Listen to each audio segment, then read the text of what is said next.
zamarrilla un bandolero al que la justicia perseguía, Málaga era el puerto marinero donde a por amor iba a venir.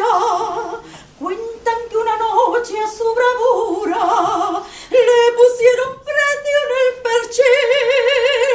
y fue su amparo y cuartel el manto de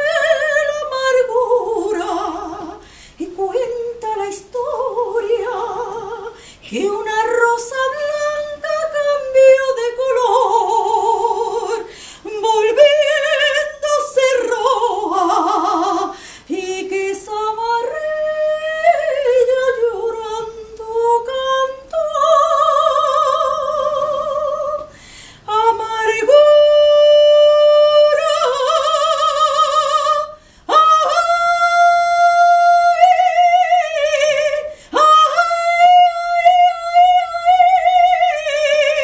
madre hermosa,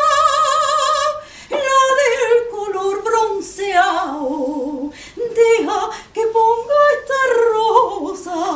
junto al puñal que han clavado tu amargura